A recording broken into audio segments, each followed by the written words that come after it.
Well, as reports of shelling in Ukraine by Russian-backed separatists emerged, financial markets overnight have gone into reverse, setting up another tough day for the local stock market. Our business editor Ross Greenwood joins us live now. Ross, the situation in Ukraine setting the tone for markets right now.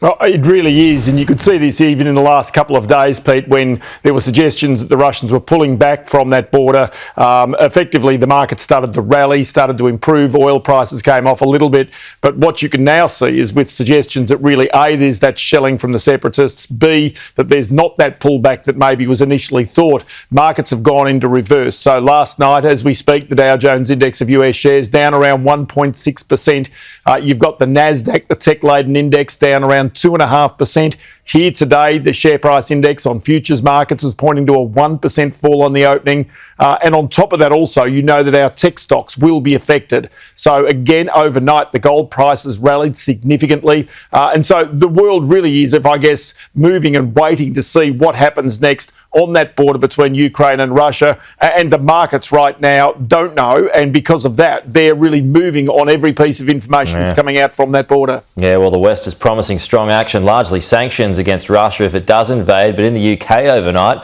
we got a glimpse of what this means as it scrapped its golden visa program. Australia has one of those plans too, doesn't it? It does indeed. And this is the reason why I thought it might have been interesting to actually pick up this information, because in the UK, the golden visa basically is if a person comes into that country investing £2 million.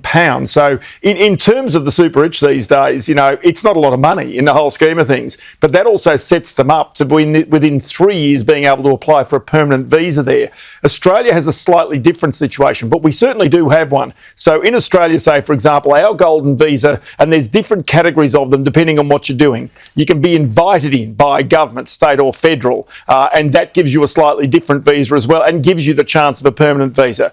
But in other words, you can also come in for 5 years, and that gives you $5 million over the life of the visa has got to be invested in Australia. They've changed the rules a bit. So $1 million of that has got to go into venture capital. $1.5 million has got to go into emerging companies. But for that visa, the 5-year visa, you get no residential investment. Now, if you have satisfied all those things after the 5 years, you can then start to apply for permanent residence. But just seeing what the UK has done, I just wonder whether Australia will be of a mindset to really start to limit these golden visas. The idea was to try and attract capital and the best and the brightest in the world to bring their money and ideas here. But of course, the other point in the UK is that they've seen that Russians in particular have seen this as a way to be able to A, try and get out of their countries, and B, try and get around some of the sanctions that quite clearly might come as a result of the action in Ukraine. Okay, a couple more things, Ross. Now it's profit reporting season here. Lots of companies releasing half-year profit reports, but I spotted one of our biggest,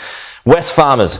Bunnings owner had a big share price fall yesterday. What happened there? It really is 7%, and it's a big fall for a company like this, one of Australia's biggest employers, which has of course got Bunnings, Kmart, Officeworks, just taken over Priceline, the pharmacies business as well. Now, in this particular case, you can see the revenue was fairly flat, and the reason was because 20% of their total ability to have stores open was closed as a result of COVID. Now, profit down 14%, shares down 7.5%, but it's one other small thing here. When we spoke with the boss yesterday, Rob Scott, on Business Now, it was actually, he said, despite the fact that supply chain problems are causing price increases, he thinks his inflation rate is about what the national inflation rate is, 3.5%. They're trying not to pass this on to the customers.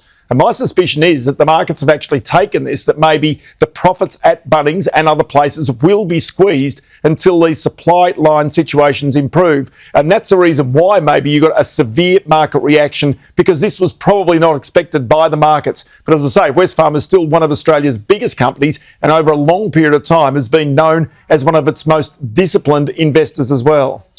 Tom Petrovsky talked about the hit that Tesla's had overnight, Ross. So we'll wrap up here. Is it true that Elon Musk, Tesla's boss, he's worth about $250 billion, claims he's the victim of harassment?